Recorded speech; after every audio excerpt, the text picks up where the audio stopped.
Hey guys, what's up? Welcome back to the channel. Today I'm going to talk about my favorite February bait. What is my favorite February bait to throw?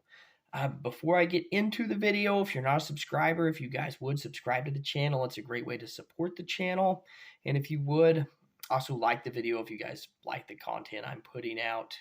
And also comment if you guys have any comments on anything. I'll get right back with you guys on that, on anything, any questions for, any videos you would like to see, anything of that nature. Okay, so let's get into it here. What is my favorite wintertime bait? My favorite wintertime bait, or February bait anyway, we're talking about February. Not exactly my favorite wintertime bait, but February bait. It's not really my favorite bait, but it's the bait I catch. I mean, if you're not throwing it, you're going to get beat by it. You probably know where I'm going with this already. But it's the Alabama rig. The one I like to throw is the Yum Flash Mob Jr. That is for, I know it works good for me on Lake of the Ozarks and Grand Lake. I like throwing it without the blades on Table Rock, depending on where I'm at. If I'm in the clear water, I don't like it with the blades. But with the blades, it works great. On Grand Lake, you throw it like a spinner bait, basically. And now with front-facing sonar, you throw it over the top of brush piles, and you can throw it into suspending fish in the ditches, just like that. Now, how do I rig this up? I have two different baits I like to throw on it. I like to throw a Big Hammer 3.0,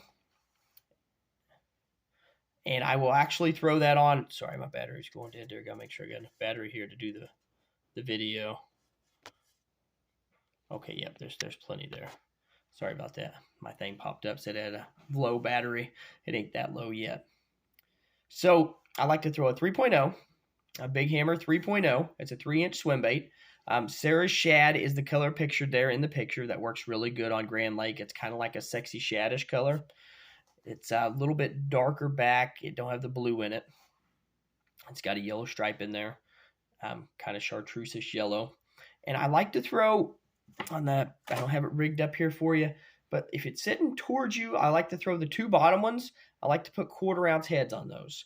Then I like to put 1/8 ounce on all my other ones. And then depending on what rules it is, you got to cut the hooks off of them. I'm not real for sure which ones. I cut the hooks off my two, because you only can have 3 of them hooked up. I cut them off the 2 bottom ones. I don't know what everybody else does, but I cut mine off the 2 bottom ones, and I do not have any problems really missing too many fish at all. Usually with the Alabama rig, they're usually stuck pretty good, and they don't come off very easy. Usually they hammer it pretty hard. So on the bottom ones, I like to throw 2 1/4 ounce, and then 1/8 ounce in the middle and 1/8 ounce on the top. That helps keep it balanced and keep it down so it don't roll on you either. Having the 2 1/4s on the bottom and then the 1/8s on the other 3. And then the 2 1/4 ounce on the bottom, I cut the barbs off of them. Basically just leave them just like a hook, just like on there. Just basically cut the barb off right there. Or you can squish the barb down, whichever one you want to do. I just take, I got some dikes in my boat, and I just chop them right off there. And I have those in my box as well already ready to go like that. And then my second bait, and I will throw all sizes in there. I will throw a 3.5 in the middle every once in a while. Depending on exactly what I'm doing, I will throw a 3.5 in the middle. And this one here is a Big Hammer 3.5. That's basically a 3.5 is a 3.5 inch, and that color pictured is called Silverside. And basically, it's just, you can see how good that tail moves. That's even slow speeds, that Alabama rig. That tail is kicking really good. It's just irresistible to the fish, as most of you may know with the Alabama rig, how much they love it. I personally hate the bait, but if you're not throwing it, guys, you're getting beat by it. That's just the bottom line. And now with that Big Hammer 3.5, I like to throw it on the same way. I like to throw it with the 1/4 inch on the bottom and the 1/8 on the other 3. I like to throw the 5-wire, which in MLF, I believe 5-wire is the max you can throw, and you can only have 3 hooks. Then you can have a max of, I believe, 5 blades. Somebody got disqualified here a while back for something in an MLF tournament for having too many. But you can throw 5. This one's got 4 on it, so the Flash Mob Jr. works really well. You can pick them up just about anywhere. They're not too expensive. Like I said, they're easy to find. You can pick them up anywhere. They work great. They're durable. I throw mine on 50-pound braids still. A lot of people they're throwing them on fluorocarbon. I throw it on 50-pound braid extra smooth. Fins extra smooth 50-pound braid. I do that. I don't worry about the fluorocarbon because usually if they're eating the Alabama rig, I mean, you can see it here. If they don't see all the wires on it, I don't think they're going to be worried about the braid coming to it. That's how I feel about it. I mean, you have all that hardware on there, and if they don't see the hardware and they're not worried about the hardware, they're not going to be worried about a braided line up there. There's no need to go lower, and then when you get it hung up too, you can also pull it right out if you're throwing a 50-pound braid, get your Alabama rig back. You don't have to lose all your everything on there. I'll rig it all up again, go through it all.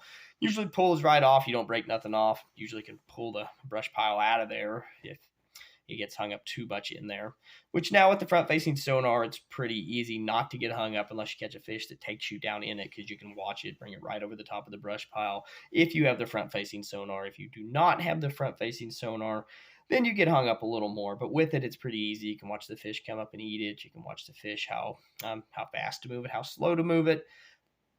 And I mean, I basically just fish it on Grand like a spinnerbait. I mean, it depends. It works all the way up. Getting into Alabama rig here, what I have noticed, it works at any water temperature under 55 degrees is about where it shuts off. I have seen some fish caught on it when the water temp is above 55 degrees, but that is when the bite really kind of dies off. Once you get into the summer months, hotter months, it just goes away. I think it's my opinion on it, and what I think is because of the bass senses, because a bass is cold-blooded, and the way a bass works, it's not like a human, where us, when we get colder, our brain still works the same, our body temperature stays the same, but cold-blooded creatures, the way they work is when it gets colder, they get colder themselves. Their body temperature drops with the colder water. So basically, they slow down a little bit, and they can't process that the Alabama rig is fake. They don't see the wires in there because they're not thinking as clear. So that's why the braid, they can't see the braid either. That's why they bite a lot of stuff earlier in the year, like the Alabama rig, is because they can't process that stuff as well. Then once it starts getting warmer, their body temperature warms up and they think more clearly and they can process all that. And that is why I think the Alabama rig, and why I've heard the Alabama rig shuts off in the warmer water, because you don't see nothing about it really. Once it warms up, the bite really just goes away. A lot of you guys that throw A-rigs, I have heard some guys say they catch them all year round on it, but mainly it dies off. I mean, just you look at tournaments early in the year, they're one on the A-rig. Outside earlier in the year, the A-rig drifts away. So hopefully this helps you guys go out. If you're on a lake like Grand Lake in Oklahoma where it's dirty, you can fish it shallower. Fish it.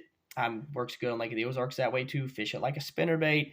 Then you can get out over the brush piles, throw it out over the brush piles as well. Get out in the ditches on a place like Table Rock. Same way at Grand Lake and Lake of the Ozarks too. Get out in the ditches. It works out there as well. Look for the suspended fish. Throw it to them. Look for the schoolers and the shad, and you'll find the bass. So look for that. Windy coves, when the wind's blowing, it helps a lot. Get out on windy points with it. Throw it like you would a spinnerbait, and it's just irresistible to the bass. So hopefully this helps you guys with the Alabama rig. That's how I rig mine up. That's what I throw on mine. If you guys, like I said, just go out, get you whatever swim bait you want to throw. I prefer the big hammer, 3.0s and 3.5s. I like their tail action. It's slow motions. They kick really good. They got a lot of action to them. And speaking of their action, when the Alabama rig first came out that spring, the Co-Angler won, what was it? It was the FLW Toyota Series Championship. Yeah, I believe the Toyota Series Championship was won.